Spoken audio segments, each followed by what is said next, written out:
דקה. כן, בסדר גמור. אנחנו יכולים להתחיל. Okay. Boker Tov.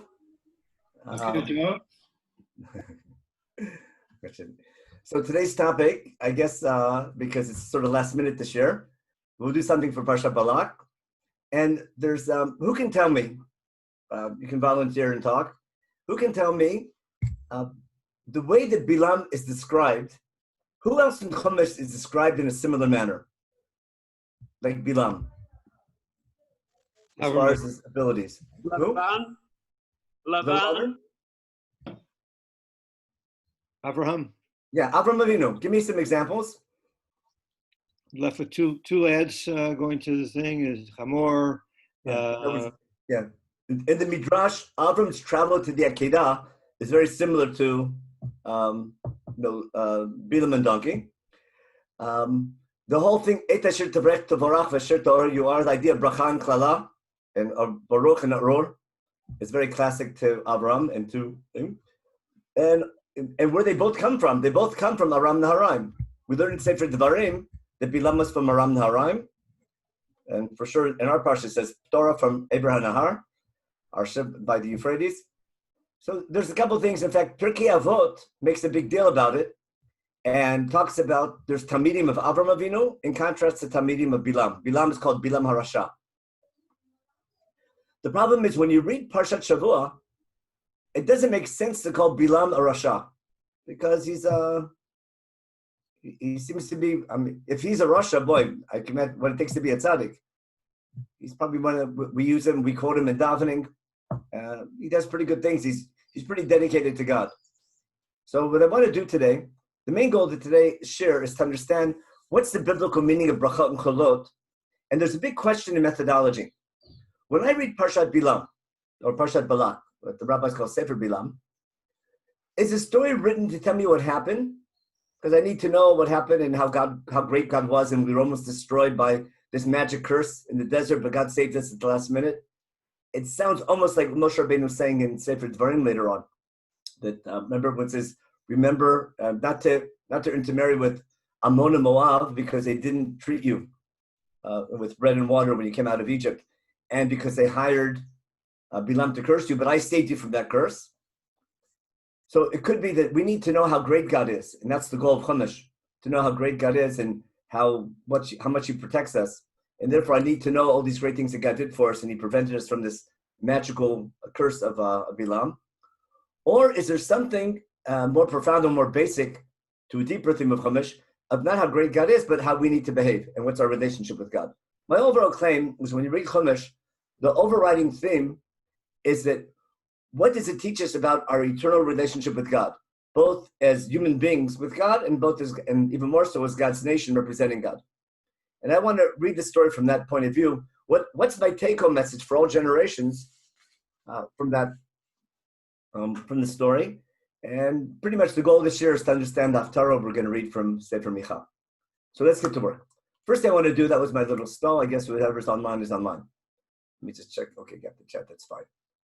Now, what I want you to do first, actually, I guess you'll agree with me. I want to break the story, which you're all familiar with, into, I guess, 4 or 5, acts or scenes, or I'll make like an outline. The first topic I'm going to call the invite. In other words, Balak is scared. He invites Bilam to come and curse the people, and the whole question of sending the invitation. First, Bilam saying no, and then saying yes, but a qualified yes. I call that the first topic. The next topic I call Bilaam and Donkey, or basically Bilam's journey from his hometown to Moab, from Aram Naharaim, or from Torah to Aram, the journey with the donkey. That's a whole unit by itself. And then we have 3 rounds of blessings. Everyone knows it's a good old 3 plus 1. There's 3 rounds of blessing that share a very common format, which we'll see. And then there's one final prophecy, I'll call it the final prophecy. And we'll differentiate between the final prophecy and the 3 rounds of blessings. You'll see very soon how they're different. But I hope you understand my point, my outline. My outline's going to be the invite, the journey to Moab, 3 rounds of blessings, and then the final prophecy. What I want you to do on your own, everyone open up your Chumash. I want to make sure we're all in line. Just take a quick, people are having trouble hearing. Wait, someone just wrote me that people are having trouble hearing, maybe? No Anyone else problem. having trouble? No problem. Okay. So it's probably on your side on the speaker. Okay. Open up your Chumash. I'll open up mine as well. And tell me, open up to chapter 22. Actually, you know what? The first thing I want you to do is look in your Chumash, the first line of the Parsha. With what pasuk does the Parsha begin? Let me share my screen. And we'll open up to Sefer Bamidbar, for chapter 22. And something very strange happens. If you look in your Chumash, it's very different than in a chapter divided Tanakh. The first line of Parashat Balak begins with pasuk Bet instead of pasuk Aleph. But the Parsha division, the Samach, or the Parsha division, is at the end of Parashat Chukat. Now, I want to explain the reason for that argument, the difference between our Masorah, our tradition of starting a new unit with pasuk Bet, with Vayar Balak, and the Parsha that ends with the conquest of Sichon and Og that we read last week. And we finished traveling after all those battles, and we set up camp in Arvot Moab, Mever Levin Yericho. Now, the reason why the chapter divider put this together with chapter 22 is because the story of Balak and Bilam happened when Am Yisrael is in Arvot Moab. That's real simple. On the other hand, this last line of chapter 1, of chapter 22, the first line of chapter 20, really finishes the story. We'll go back to the end of chapter 21 and see it. We had a very logical story of defeating the kings of Sichon and Og. And God told Moshe, don't worry about attacking Og. And then we traveled to, after defeating Sichon and Og and on our conquest, then we continue and travel to, Bnei Israel continued to travel and set up camp on Arvot Moab. Now, look in your Tanakh, hopefully you have a Tanakh corner similar. There's a Parsha break, not a Parshat Shavua, but a Parsha break, like the paragraph break at the beginning of Parshat Balak. Take a look how long ago still. If you have your good old Tanakh corner like this kind, remember this kind, take a look, how many chapters is the next Parsha? Take a quick look inside. And notice the Parsha begins in Parashat Bet Pasuk Bet, Parashat Balak, and it goes all the way to the end of chapter 24. See that? With no paragraph breaks in the middle at all. That's what the rabbis call Masechet Baba Batra, Sefer Bilam. There's a whole Sefer that's sort of inserted into Chumash, and in Masechet Baba Batra, the rabbis talk about who wrote this book, and they have to tell us that Moshe Rabbeinu wrote this book, and not Bilam, because Bilam was a Navi. Maybe Bilam wrote it. How does anyone in Am Yisrael know about this story? I might think that this is a standalone story, maybe written by Bilam, because he's the one involved. So Chazal tell us, no, this is a story written by Moshe Rabbeinu, which means God gave the story to Moshe Rabbeinu to teach us something.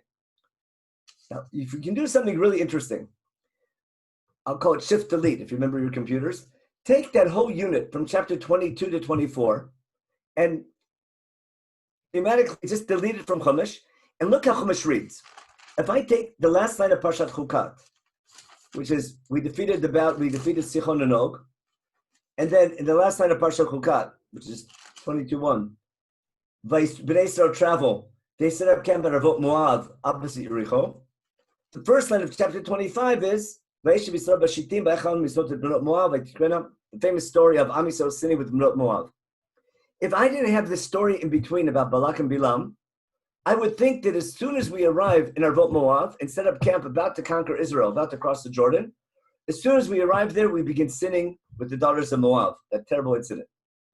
And therefore, we'll see that one of the reasons for the insert is going to explain the background, what led to the sin, and we'll see the connection between Bilam and the sin of the daughters of Moab. So now we're going to get to work. Go back to chapter 22 in the beginning, and where would you finish the invite scene? Let's take a look at the end of chapter 22 when the invite is over. In fact, take a look on your own. I would end it with Pasuk Chaf. But the first invite he says, no, and then he says, wait, we'll try another time. The next night, God says, go, but on condition. So listen, he has some, what'll be, wait one more day, and we'll see what God tells me at night. And let's read Pasuk Chaf together, and notice it's the end of an Aliyah as well. This is the end of the second Aliyah, right before Shlishi. V'yavo alim el Bilam laila, v'yomer lo, im nikro lecha ba'o nashim, if the people are just calling you, inviting you to come, then it's okay to come with them. But what's the caveat? You can go with them. I didn't give you permission to curse them. I gave you permission to go with them. Got it? So remember, they're inviting Bilam to come and curse the Jewish people. Bilam says, I can go with you. But he didn't say I can't curse either. He said, I can only do what God allows me to do. And pay attention to this. He'll be saying this over and over again. Again, how does the second Aliyah end? Elohim comes to Bilam and tells him, if they're calling you, go with them. Kum, lechitam. Remember, get up and go with them. But remember, only do what I tell you to do. And therefore, vayakam Bilam baboker, vayachboch atano. And then we have the story of Bilaam and Donkey, which is a story in itself really interesting. We're not going to deal with it. But we'll talk about when that story ends. Let's look at the end of the story. Skipping the whole incident with the donkey, but notice there's rounds of three, which is going to be a classic pattern here in the story. Let's see where it ends. We'll start with Pasuk Lamed Daled. V'yomer Bilam malach Hashem chatati ki yadati ki ata ki lo yadati ki ata nitzav tikrati. Bilam apologizes to the malach and hence to the donkey for stopping in the way. And this is Vatayim Ram beinecha shuvali. If I'm doing the wrong thing, I'll go back. Listen what the malach tells him. V'yomer malach Hashem el Bilam, lech im anashim, go with these people. On the other hand, the Ephes, it's okay to go with them, but what? Et hadavar asher daber lech oto tadaber, v'lech Balak im sarei, v'lech Bilam sarei Balak. It says, on what condition can you go? God doesn't say again it's okay to curse or to bless. He says what? Only do what I tell you to do. What I'm trying to point out is there's still a possibility that he'll be able to curse. Balak tells him, don't go to curse. You can only do what I tell you to do. But you have to follow my instructions. And therefore, Bilam continues. Now, in theory, I could end the journey here, but I think it continues. Why? Vaishma Balak kiba Bilam. Balak hears that Bilam is arriving together with this ministers who was sent. And he goes out to meet him to Ir Moav. Asher Gvul Arnon, Asher B'Ksei Gvul. And Ever Yarden, we'll leave the geography alone for now. When they arrive, what does Balak do? Balak tells Bilam, didn't I send you to call you? How come you didn't come right away? What took you so long? Don't you think I can honor you and pay you properly? Notice here, Pasuk Lamed Chet is going to end the next Aliyah, if I'm not mistaken. The next Aliyah ends exactly here, and we'll see why in a minute. The Aliyah ends as follows. What did it say? Exactly. Pasuk Chet ends the Aliyah. V'emer Bilam and Balak, listen to this recurring theme. Hine bati elecha, I've arrived. Ata hayacho uchal daber mu'ma. What can I say? Hadavar asher yasim elim b'fi oto daber. I can only do what God allows me to. I did not agree to come to curse. I came to give it a try. And then they start the journey. Now, after this, there's going to be 3 rounds of blessings. What I want you to do now, look at the end of the parsha. Go to the end of Parashat Balak, and I want to show you where the 3 blessings end. This is important for a pattern. If I look at the end, in Parashat Balak, skip to Pasuk Yudaled. Again, chapter 24, verse 14. Pasuk Yudaled. This is what he says. Vata hineni olech le'ami. I'm going back to my people. L'cha yetzach. I'm going to give you some advice. What's going to happen to your people at the end of days? Achrit Yamim probably means like the next or within the next coming generations. Not in the end of days like we say, but Achrit Yamim Mitach usually means at the end of a time period. Now, Pasuk Yudaled begins something new.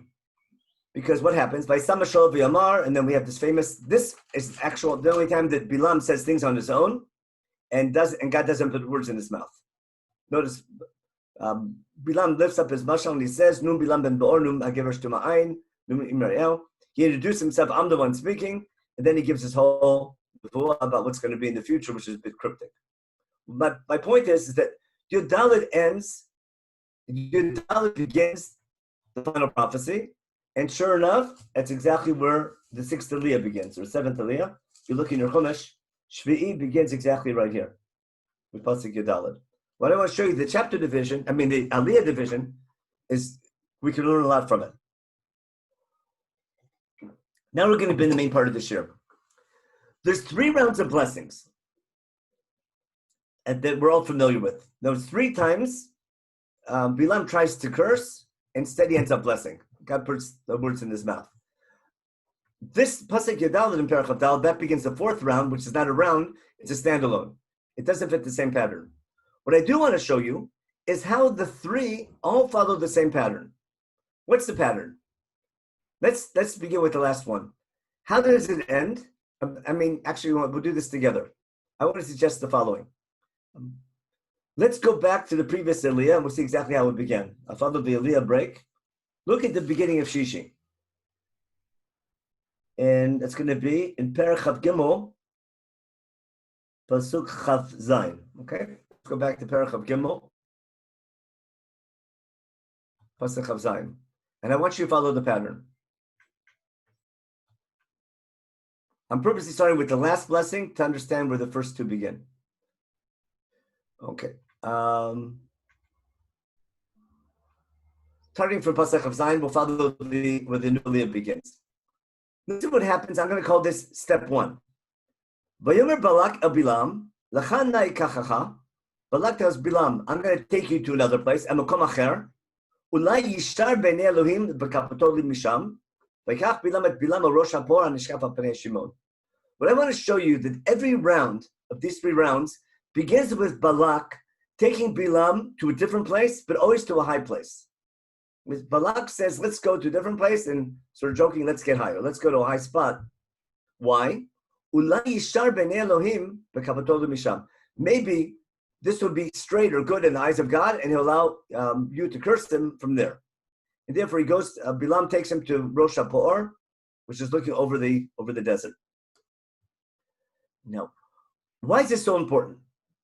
Balak and Bilam totally understand that Bilam can only do what God tells him to do. It's a repeating theme all the way through the Parsha. When Bilam leaves, what does God tell him? He didn't say, do not curse or do not bless. He says, only do what I tell you to do. Bilam very much wants to curse the people. And Balak for sure wants him to curse the people. But Bilam, even though he wants to curse, and Balak wants him to curse them, Bilam is sort of held back because he can only do what God tells him to do. So what do you do when you want to do something, but God doesn't want you to do it? Well, we have to convince God to allow you to do something. How do you convince anyone in charge to give permission to do something? You have to beg them. So watch what Balak is doing to try to convince God to allow Bilam to bless them. What's Balak decide? You know what? If we want God on our side, let's go to a high place. Let's go to a high place. That's a great place to daven from. To Rosh HaPor Ashkaf al Pnei Shimon. If you've ever been on Tulim, like in the desert or anywhere, you climb a mountain, you go to the top of a mountain, wow. It's a very spiritual, uplifting feeling. After they go to this new high place, this is what Bilam says, Pasuk Chavtet. Remember Bilam Balak, B'nei li bezeh shiva mizbachot, v'achen li bezeh shiva parim v'shiva ilin. On this high spot, build 7 altars and bring 7 sacrifices, 7 cows, and 7 rams on each mizbeach. Vayas Balak kasher amar Bilam, vayapar ba'al mizbeach. And Balak does as Bilam says, and they bring the korban. And then what happens? Bilam sees that it's not working, and then he goes and gives his blessing. But what I want to pay attention to, then Bilam begins his blessing. He gives up his mashal and he says, he starts with his opening statement and good old Matavu Lecha Yaakov. That begins the blessing. Now, when the blessing is over, what happens? In Pasuk Yud, in Parashat Balak, Vayichar ap Balak el Bilam. Balak gets very angry at Bilam, claps his hand, starts screaming at him. And Balak tells Bilam, I hired you to curse them. 3 times I hired you. I hired you to curse them. Like we tried 3 times, and every single time you blessed them instead. And therefore, get out of here, right? Go run away to your place. I told you I could have honored you, and now you're not going to get any payment. And what's Bilam say back? Bilam and Balak, I warned you, I told you, I can't curse them for sure. I can try, but I can only do what God says. I can only do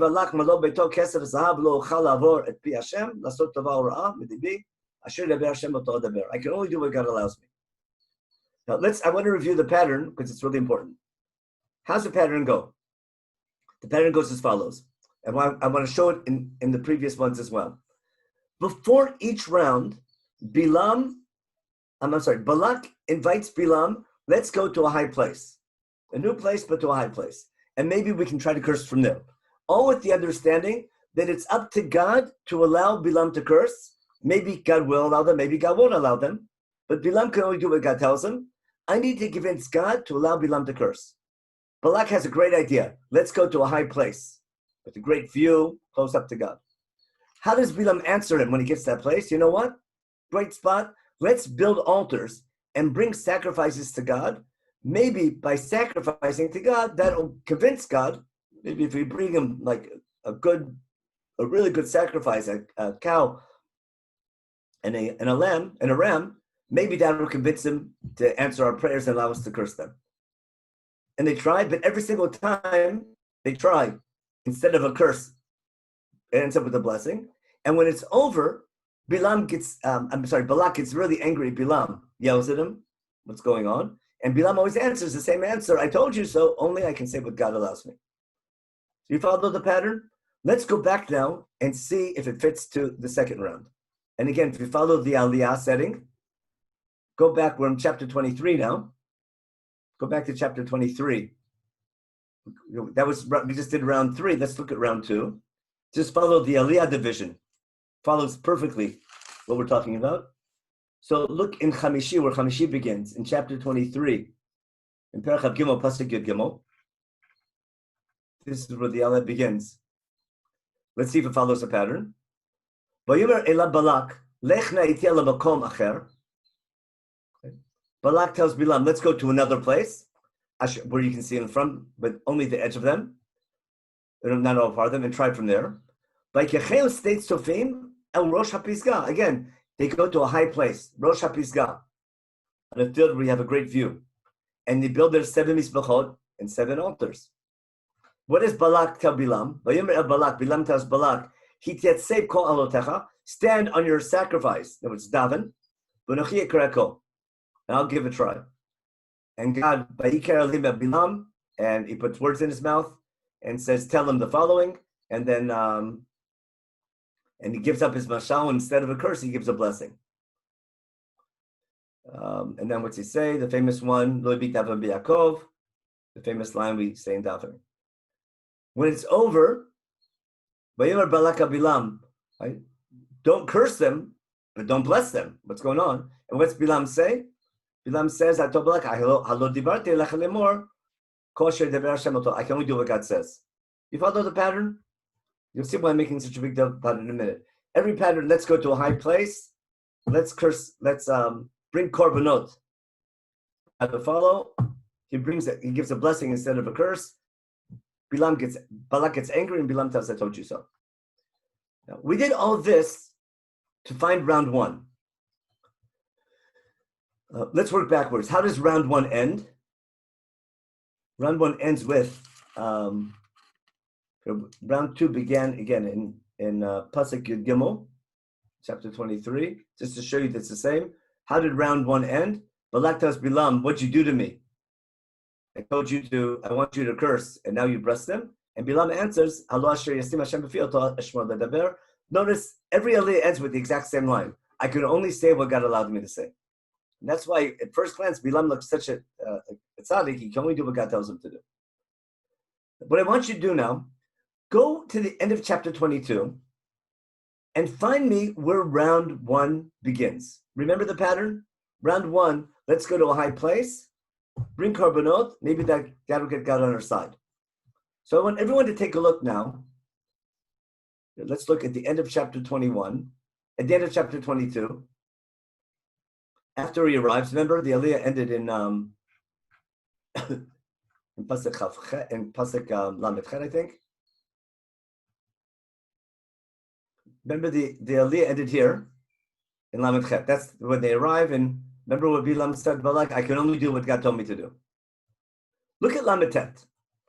Vayelech Bilam in Balak, vayavo Kiryat Chutzot. Bilam and Balak go together, and they go to a place called Kiryat Chutzot. Vayizbach Balak bakar v'tzon, vayishlach leBilam l'sem esherito. And they make a zebach. Now, would you consider this stage one? Let me turn off my share for a minute. Does that fit the pattern or not? Is this an example of going to a high place and bringing korbanot to get God on your side? Look carefully at those two psukim again, and we'll take a vote. Hope you're with me. Let's see. Look at these two psukim. Bilam tells Balak, this Lamed Tet Mem. Is this the beginning? Does this fit the pattern of the first round? Hafsaka. Yeah. Who speaks? Say louder. Hafsaka between the Bamot and the Braham. He goes off looking for God. So you're saying it is the same pattern or different? Because the Hafsaka. It's a break in between because what's missing? They're not going to a high place. They're going to Kiryat Chutzot, which is like a shopping area. It's like some area, but it's not a high place. And is there a korban here or not? Does Bilam tell Balak to set up a mizbech and bring korbanot to God? It's something very different. Take a look. Let me go back to my screen again. I'm sorry. Where's my screen? What happened here? I just lost my I lost my share screen. Here we go. Share screen. If you look carefully, Vaizbach Balak does not mean a korban. That means a cookout. That's a barbecue.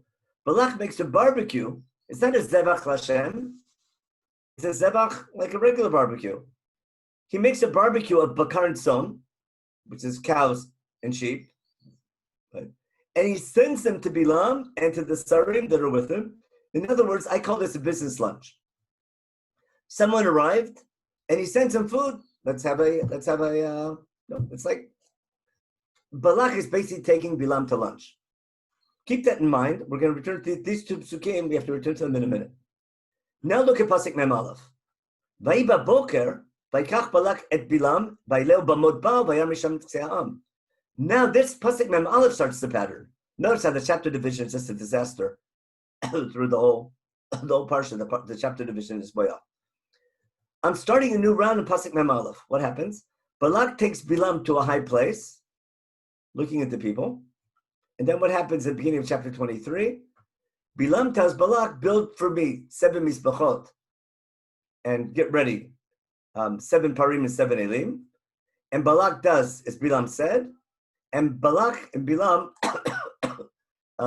they bring korbanot on this mizbech. And then listen, Bilam tells Balak, stand on your olah, means pray to God by your sacrifice. And I'm going to go, maybe God will allow me, and see what God's letting me say, and I'll tell you.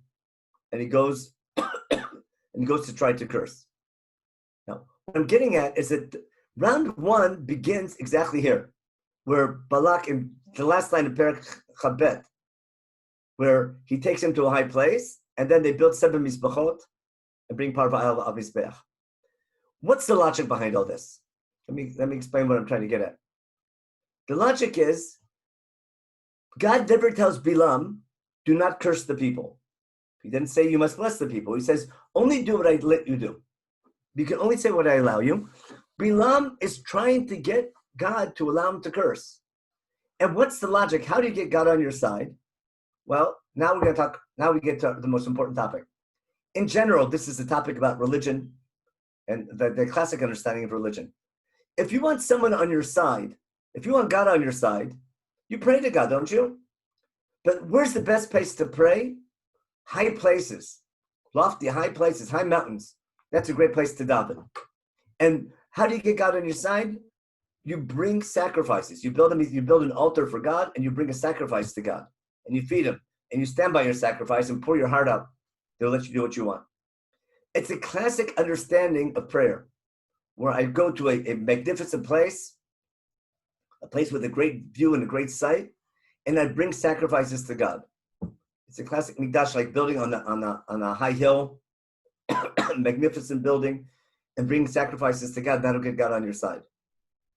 Now, one of the biggest things of what I want to show you is exactly that classic understanding of religion, which is taught to this day, is what Chumash is fighting tooth and nail.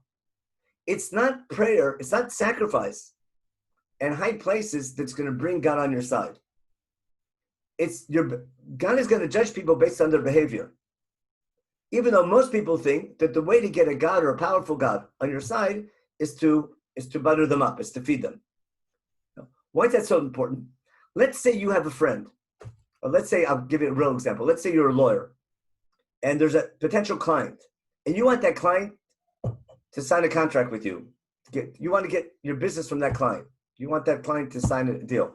What do you do to convince him to take your offer? You take him out to lunch, don't you? If you're in Manhattan, let's say you're a lawyer in a big law firm in Manhattan, there's, at least up until recently, there's lots of kosher restaurants in downtown that you can take your clients out to. And you can deduct it as a legitimate business expense. I'm sure there's an accountant here somewhere. If I'm not mistaken, don't you consider that a legitimate business expense? If I take a client out for lunch in order to convince him to sign a contract to take my business, that's a legitimate business expense, because how do you get human beings on your side? You feed them. And if that's how you get humans on your side, that's how you get God on your side. And if you want God, if God's all powerful and can do anything, and you believe in that God, but you want him on your side, what do? You feed him. And you pray to him and ask him, pour your heart out to him. And the best place to do it from a high place, from a magnificent place. And what I want to show you is that Chumash is teaching you that is not how you get God on your side.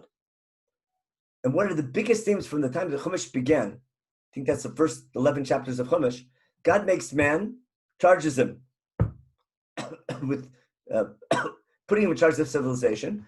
God wants man to do good, and when man does evil, God gets angry. God makes, remember, Cain and Hevel?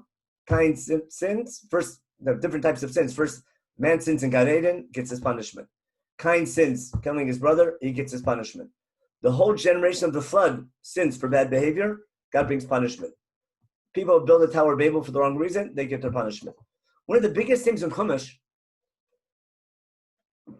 is that God has expectations from civilization. God made man, or humankind, with a purpose. God gave man the ability to do good or bad. God continues to oversee his creation.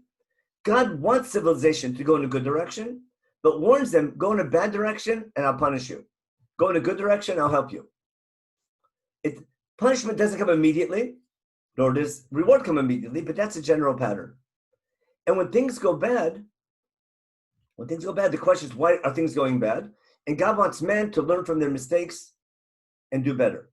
And later in Chumash, he's going to pick a nation to be the model nation that's going to do that. That's going to be the model nation of the nation that God will bless when they follow the laws, and he'll curse when they don't follow the laws. That understanding of God is totally different than idol worship. Because in idol worship, what do you have? I believe in a rain god. Remember, let's say I believe in many gods. There's a rain god, there's a war god, there's a sun god, there's a moon god, there's a wind god, there's a fertility god, there's a grain god, there's a whole pantheon of gods we're all familiar with. What happens? How do you get a rain god on your side? Well, you do a dance for the rain god, or you do some type of ritual, and you build a house for the Baal god, or we'll see later, Por. If this god has a specific power, he's in charge of rain. How do I get rain? I do a rain dance, or I bring a sacrifice to the rain god, or I do some crazy ritual in front of that rain god. What I do for the sun god, I'll bring a sacrifice to the sun god to make sure the sun doesn't get too hot or takes care of my troops. There's going to be some fertility god.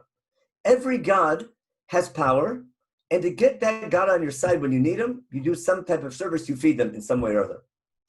But the way that God treats you has nothing to do with your behavior. It only has to do with your own connection, your personal connection to that God, that specific God. Along comes Chumash with the revolution in religion. It's saying there's only one God, but it's not understanding just plain monotheism. There's one God as opposed to many gods.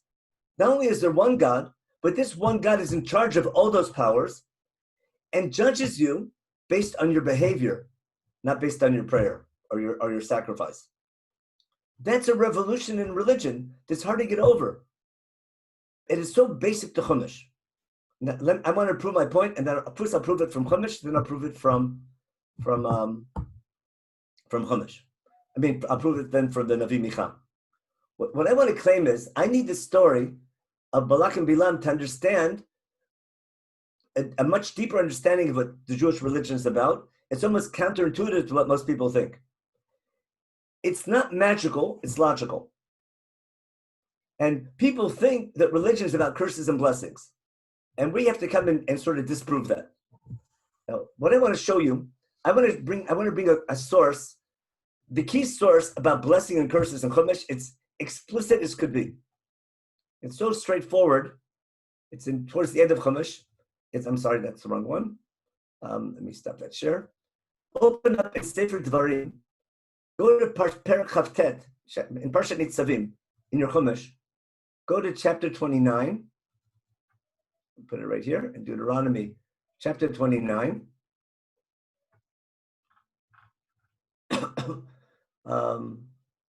I'm sorry, my mistake. Chapter 28, my mistake. Chapter 28, in the end of Parshat Kitavo. Remember, there's the blessings and curses. There's the Tochacha in chapter 28 and 29. In chapter 28, I want to follow the word Baruch and pay careful attention. What does God say? This is so important about that. Remember, I want to show you, this is Chumash's primary message of what brings blessings and curses. It's called the Tochacha. If you follow God to keep all of his commandments, which I'm commanding you today, God will put you in a leadership position above the nations. You're chosen to be his model nation. Keep my laws, serve me properly, right? Build that just society that Sefer Dvarim is all describing. And then I'll put you in a leadership position above the nations. And all these upcoming blessings will come with you and catch up with you, and you'll achieve them. On what condition? Ki tishma b'kol Hashem Elokecha. Then watch the word Baruch atah ba'ir, Baruch atah b'sadeh, Baruch privitnecha privemtecha, Baruch tanacha mishartecha, Baruch atah b'voecha, Baruch atah b'tzetecha. And then God should give your enemies. You should defeat your enemies and more. Yitzav Hashem itach et habracha. God should command his blessing over you. All your asamecha and all your asamecha is your agricultural input or output. Any profession you have, and bless the land you're in. And here's the key line, which goes back to Har Sinai. Yikimcha Hashem lo la'am kadosh kasher nishbalach. Keep God's laws, like he told you in Har Sinai. What ki tishmor mitzvot, when you keep his laws. Balakta bidrachav, when you emulate God. Well, that's doing mishpat and stakah. That's derech Hashem. And then,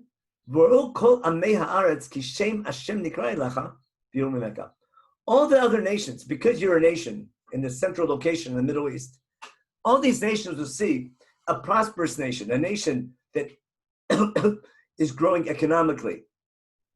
God is blessing the nation. At the same time, they're keeping all this mitzvot of social justice, of kindness. We're building this model society of Kedoshim to you, a way of life that cares about everyone in society, that there's honesty, and acting in a way that sanctifies God. And God blesses that nation with wealth and prosperity because they're keeping his laws. And in that way, God's name is associated with you. But what Chumash here is screaming is that if you want a blessing from God, indeed, all the powers are this one God. This one God is in charge of everything, of the rain and everything, war, whatever it might be. There's one God in charge of everything. But it's not that prayer is going to bring that God on your side, but rather your behavior. Now, it's important to pray to remember that you need to behave. For sure you need prayer. But the purpose of prayer is to remember the blessing doesn't come from prayer, it comes from behavior. But I need to pray to remember, and also I'm going to remember when I've done something wrong, that God can that God can forgive me and give me another chance. What happens if you don't listen to God? To keep all of his laws, the exact opposite. Then Aurora Taba'ir. Aurora Tabasadeh, Aurora Tanacha, exactly the opposite. Everything will be Aurora. Remember the thing with Et Asher Tebrech Tevarach Vashir Ta'or you are? Here's the concept of Baruch and Aurora explicit. Chumash is screaming it. That if we don't follow God's laws, we're in big trouble. And he'll go out of his way to punish us. In fact, now we'll go to chapter 29 in Parashat Nitzavim, which is almost scary what Chumash is saying. Let's say we don't keep God's laws at the end. What will happen? God will have to come and punish us, just like he punished Sodom and Amorah. Plus, when Am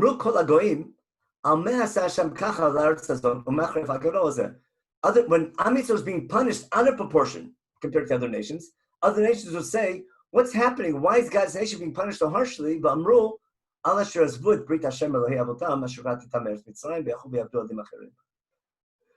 When Am Yisrael was punished out of proportion by their God, by this one God, other nations would say, why are they being punished? Because they didn't follow God.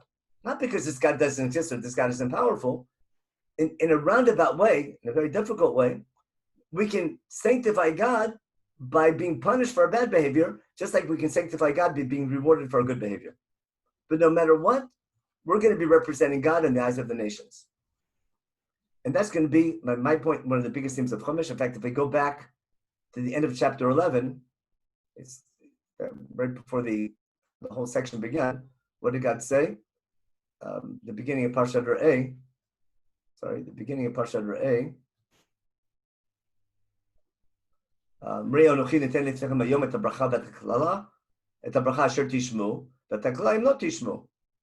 saying we say the same thing in Shema every day, don't we? If we follow God's laws, I'll bless the land. Don't follow laws, you'll be thrown out. I'm trying to claim that theme of a blessing and curse is the biggest theme in Chumash from cover to cover. and that idea is what's revolutionary about Judaism compared to other ancient religions. Because once I have the understanding, not that there's many gods, but one God, it's called ethical monotheism.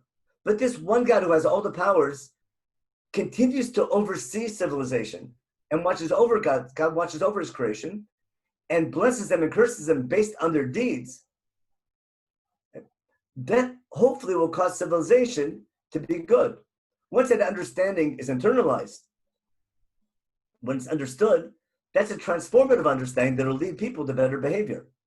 It's like if you take an example, let's say someone's convinced that eating healthy food will give you good health. Once you're convinced of that, you'll start eating healthy. At least you should start eating healthy. If you don't believe that there's a correlation between good diet and good health, then you won't eat healthy. You'll eat just whatever you feel like. And therefore, we have to sort of internalize and understand that not only that God exists, but we're chosen to serve him to be his model nation. And by keeping his laws, we can receive a blessing if we keep his laws properly. And the fact that we receive blessing for good behavior and receive punishment for bad behavior, that itself will sanctify the concept of God and be a model for other nations to learn from. Now, that's why many times we might be deserving of a punishment, but we also have what's called Bidat Rachamim. God has attributes of mercy. And even though we're deserving punishment, part of our prayer is to pray to God, give us another chance, hold off the punishment, I'll do better. That's why in Shmoneh Esrei, when we daven, the first thing we pray for is for wisdom to know what's right and what's wrong. That goes back to the theme of Gan Eden. It's Adat Tov Hara. And then we bring up the concept, it's possible to do tshuva and repent and recognize you've done your mistakes and show God you understand what I did wrong. And then you ask God, forgive me and hold back your punishment. Don't punish me because I learned my lesson. I won't do that again. That's lachlanu. After I've established that, then I can ask for geula and refuah and parnasah, and finally geula. Therefore, that's the logic of our prayers in Shemona Esrei itself. Now, in light of that, I want to go to the Haftarah from the Navi Micha. But let me summarize my key point. I'm trying to explain that this idea of magical blessings, there's this God, if I say the right magical words, or bring a korban, or go to a high place, that'll get God on my side. That is what Chumash is coming to fight. And that is exactly what God tells Bilam, you can do, but you go and do what I let you do. Bilam wants God to allow him to curse. And Chumash is teaching you, if you want God on your side, praying in a high place and bringing sacrifices there is not going to help. Rather, only good behavior will help. Now, later in the story, we'll see, hopefully we'll have time for it later, is that ultimately, what is Bilam when he understands that? What is his next step? How does he get the Jewish people cursed? By getting them to sin. The whole idea of sending the women of Moab to entice the Jewish people to sin, that whole sin of Baal Peor is ultimately what brings the curse on the people, and thousands of people die in that story. But we don't die because Bilam cursed us. We die because we sinned. Bilam becomes a Rasha because he uses his prophetic understanding to get people to sin.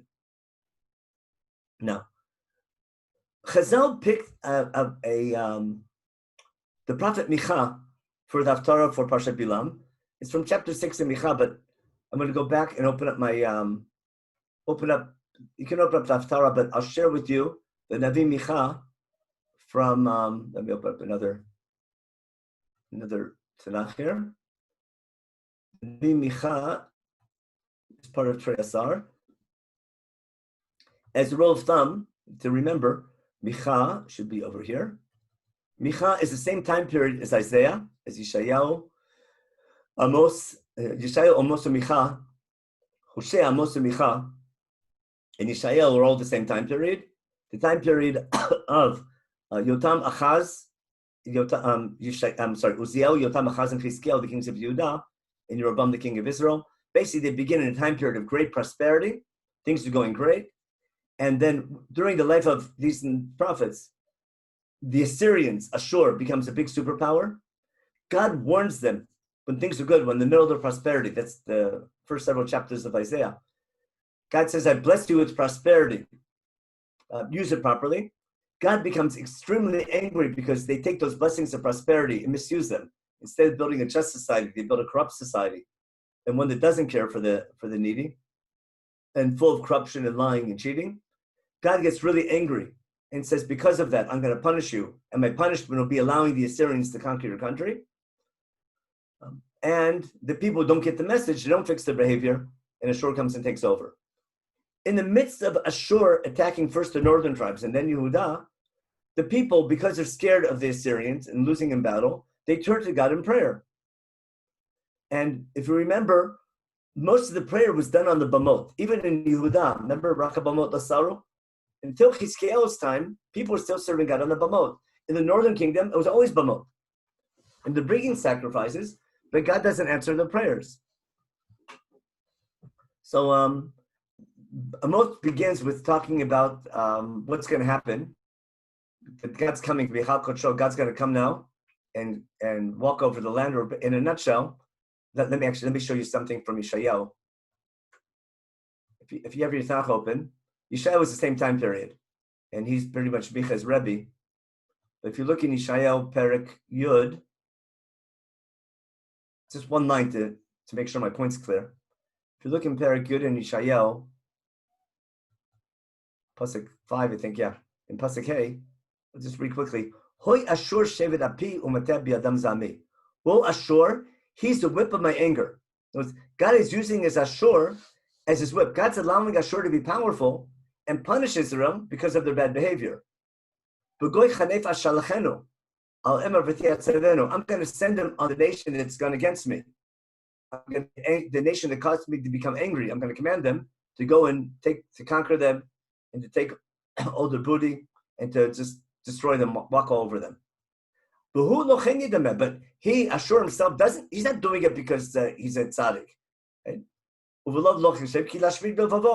Ashur, this evil nation, they're not religious, they don't follow God. Ashur, these evil people just wanting to become superpower and destroy people. But God is allowing them to be successful to punish what we've done wrong. And then later, God says, after he uses Ashur to punish us,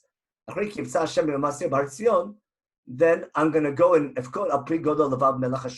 I'll punish Ashur. After I finish using to punish you, then I'll punish him for his haughtiness. But that's the theme of all the prophets of this time period.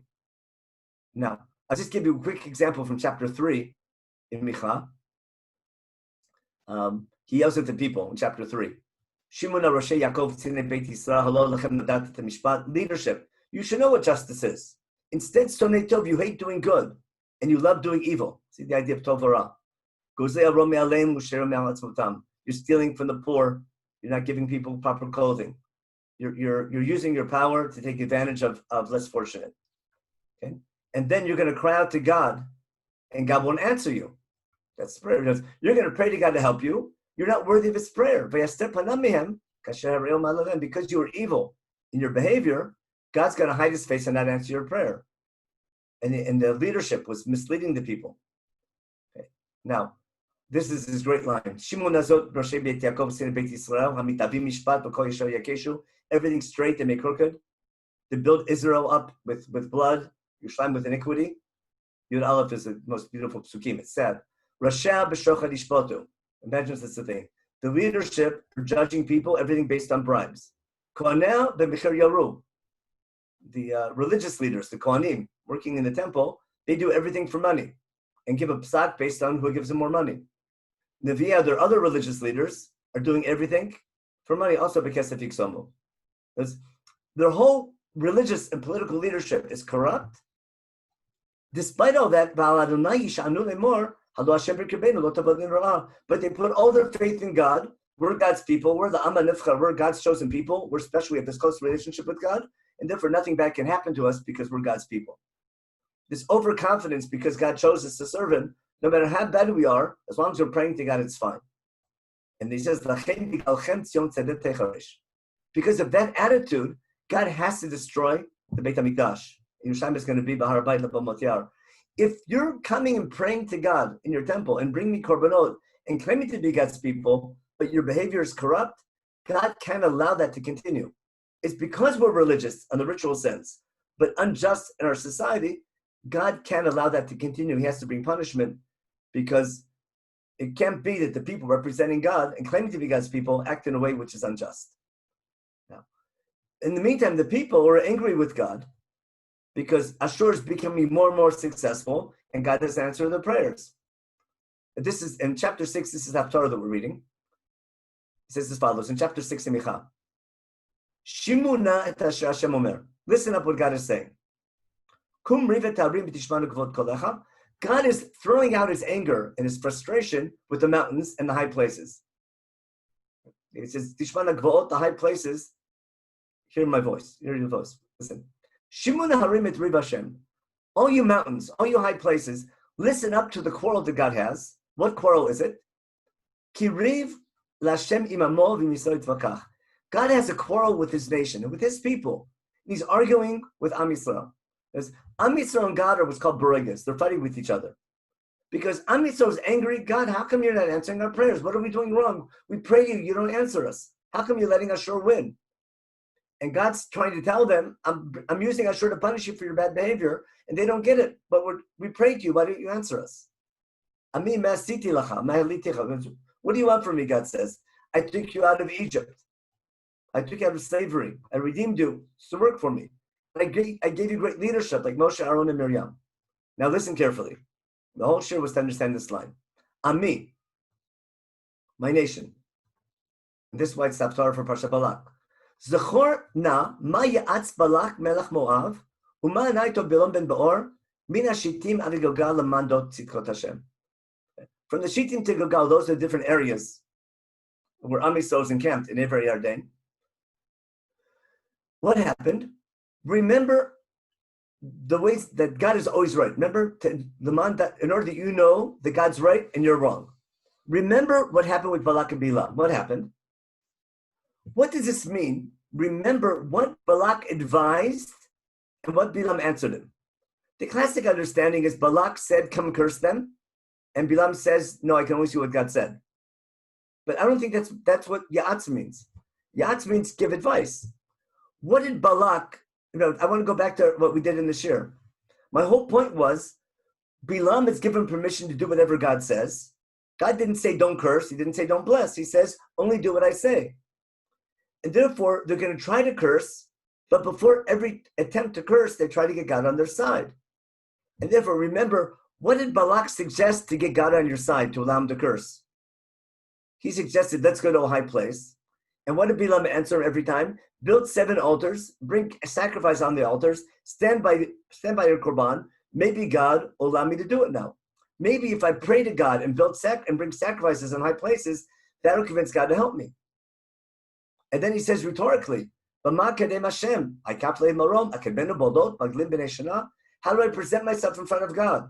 How do I make my point to the God from above? Do I present myself with olot, with sacrifices, with young calves? God want thousands of rams and thousands of flowing rivers of oil? Does he want my firstborn child? Does he want the offspring of does he want human sacrifice? It's this, if you want God on your side, is the way to get God on your side is through sacrifice? No, that's all rhetorical. What does God want from you? To receive blessing? The last line of the Torah, I'm sure you've seen that line before, which is the key point that Nabi's making. The main thing God wants is through good behavior. Justice, righteousness, kindness, humility, in tzniut, in a behavioral sense. And that understanding, what I'm thinking is quite clear. Micha is saying, why did I give you Parashat Bilam and Balak? Why did I give you that whole parsha of all these 3 chapters? Why did I give you Sefer Bilam? Why the detailed story with round after round? And what I'm trying to point out is in the parsha and the Aliyah division highlights it. The parsha is screaming, Bilam can only do what God allows him to do. And what is Bilam trying to do? And Balak, they're trying to get God on their side. They want to curse the Jewish people, but they want God to help them curse. And they think that by praying and bringing sacrifices in high places, that'll get God on their side. And this teaches us that doesn't work. And that's exactly the argument that Am Yisrael has with God in the time of Micha. Remember, there's the high places. The people have a quarrel with God. How come you're not answering our prayers? Because they're praying to God and they're bringing sacrifices, but God doesn't answer. But when you read Micha and you read Yeshayahu and Amos and Micha, they're all screaming, God's angry for your corrupt society, for your lack of honesty, your lack of kindness, and your affluence, and your lack of justice and bribery, and especially among your leadership. And God's saying, that's why I'm bringing punishment. Internalize that message and I'll help you. And don't think that just bringing sacrifices is going to save you from Ashur. That's not going to help. The only thing that will save you from Ashur is a deep understanding of why God's bringing that punishment. And if you don't internalize that and realize you have to fix your society, prayer won't help. So that's so if I go back to what we did in the shir, what I want to suggest is this is exactly what he's saying. My people, remember, what did Balak advise and what did Balaam answer? And that's why in each round, remember those 3 rounds? Every round is preceded with Balak, let's go to a high place. Maybe that'll get God on our side. But Bilam says, let's build sacrifices and pray to God and bring sacrifices to God on this high place on the mountain. And maybe if we do that, God will allow me to curse. He tries his best and God doesn't let him. Instead, he puts a blessing in his mouth instead. Ultimately, what does Bilam do? That's what makes Bilam a Rasha. We don't find out about it. We'll see until chapter 31 in Sefer Bamidbar. We don't find out about it until later on. With the story of the women of Moab, we find out that it was Bilam's idea to send them in. Well, I'll bring that pasuk in a minute. But Bilam understands the only way to get God to curse his people is if they sin, and therefore he entices them to sin, and that's why he gets God. That's why we're punished for sinning with Moab, but later we go to war against Midian for sending their daughters in and for listening to Bilam's advice. Let me stop the share here for a minute. So what I want to conclude with, first of all, how do we know that this was Bilam's idea? if you go after the war, after the sin of Benot Moab, which you're familiar with, and there's, by the way, this great wordplay about what happened. Remember, the word all through the Bilaam and Balak story is lakov, is to curse. Let's go back to his first blessing. Let's go back to, what's he saying, his first blessing? Ma'akov v'lo kaboel. Who can I curse? That God didn't curse. Uma'azom v'lo zam Hashem. Then we go to Rosh Surim, etc. But the word for cursing here is lakov. If I jump ahead to chapter 25, what do we find? We start sinning with Benot Moab, and they call to join in their sacrifices. They invite them for a business lunch. And God gets angry. Remember, I told you this idea: if you want God on your side, you feed him. And that's why those two psukim that I made a big deal about. Let me go back to them real quickly. In the end of chapter 22, before the 3 rounds begin, after he arrives, in Pasuk 38, and Bilam tells Balak, I can only do what God lets me. What does Bilam do? Bilam go together to Kiryat Chutzot. What do? They have a barbecue together. And Balak makes a barbecue of bakar and son, sends him to Bilam. Hopefully that'll get Bilam on his side. And this started there with him. Maybe if I give him a nice business lunch, the same idea that I'll get my fellow human on my side by feeding him and sending him gifts. Maybe that'll convince him. So that concept is the same idea that they both tried later with God. And that's a key concept in classic religion, which Chumash, in my opinion, is coming to fight. And there's no doubt the Nevi'im are screaming that all the way through. Now, in chapter, let's go back now to chapter 25. What happens? We have the sin of Baal Peor. Now, what's the sin of Baal Peor? Peor it's called Baal Peor. A Baal usually is a rain god. The area of Moab is very parallel to the area of Yehuda. It's like the other side of the Jordan Valley, but you need rain for agriculture. As opposed to Egypt, which has a Nile River for water, the area of Yehuda and of Moab, those areas that require rain for agriculture. Who's the rain god? The rain god's name is Baal. The area of Peor is maybe in Midian, so there the rain god of Peor is called Baal Peor. Now, how would you get rain in ancient times? So the theory that I've heard, which I think makes a lot of sense, it's quite logical. In idol worship, what happens? There's a rain god who's in charge of rain. And how are you going to get the rain god excited to bring rain?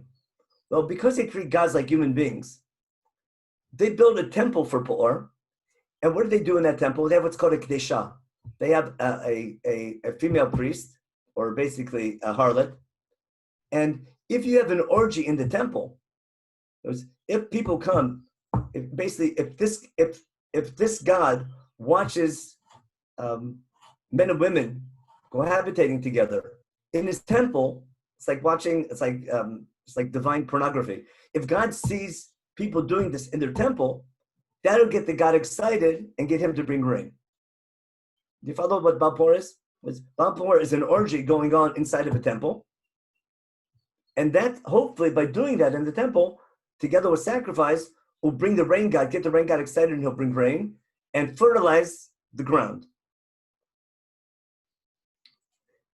Now, if you're told, if you need rain, and your Bible says if you want rain, you have to follow the mitzvot of Sefer Devarim and be kind and give trumot to masrot and take care of the poor and the needy and be just and honest, and that'll bring rain. And someone else says, come and have a fun time in shul and have this orgy in this temple for this Baal, and that'll bring God.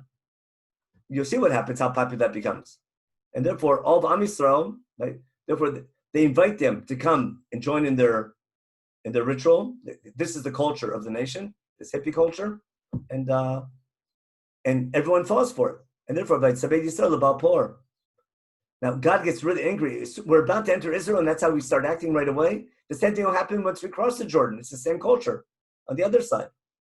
So God says, take the leaders of the people, right, and and punish them to get rid of God's anger.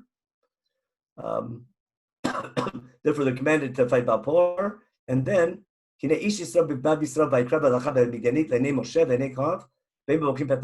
famous story of the leadership of Shevet Shimon and with the women. And listen what happens. Pinchas sees what's happening. He stands up among the Edah. He takes a spear, and listen to Pasachet. Ve'vo achar ish Yisrael ela kuba. Here it means their stomach. But it's great wordplay because lakov was a word which meant cursing before, and now with a similar spelling, here it means stomach. By see hakuba v'kabata, and that stopped the plague. So the Pinchas killing them through the kuba, through their stomach, was stopped the curse that was coming because of the bad behavior. At the end, we talk about 24,000 people die. I think that's the source of in the Bar Kokhba revolt of 12,000 pairs of Tamei Chachamim, total 24,000 people dying in that plague. The idea of a Magifa with 24,000, I think, comes from here. Now, how do we know this was Bilam's idea? We'll end with this, because by the time it's Tebara. After this is over, God tells Moshe to go fight the Midianim for sending the women in to entice us. So we go to war against Midian, because what they did. When we go to war against Midian, that's not till chapter 31. Who do we find? Sure enough, in the war against Midian, we go 1,000 for everything, and we're led by Pinchas, who leads them in battle. And who do we fight? Machem Midian, all the stories that were there before. And Bilam ben Baor, all of a sudden, is back in he didn't go back to Ram Naraim, he didn't go back home. He stayed to give them advice. And Bilam ben Baor is already now still with Moab and Midian. And then they bring back the captives. Then Moshe gets angry for the members of the army bringing back the women as captives. And what's he tell them? Why did you leave the women alive? Pasuk Tetzayin. These women, they're the reason why we all sinned. And this sin was bidvar Bilam. This was all Bilam's idea to get us to sin in front of God. Advar Por. And that's what caused the Magifa. Who's responsible? Not the Chinese responsible for the Magifa. It's the Midianite women responsible. And they caused us to sin. We're responsible for sinning with them, but they're responsible for sending them. And therefore, he tells them not to leave them alive. What I need that for is that the sin of Midian is called Dvar Bilam, which proves this was Bilam's idea.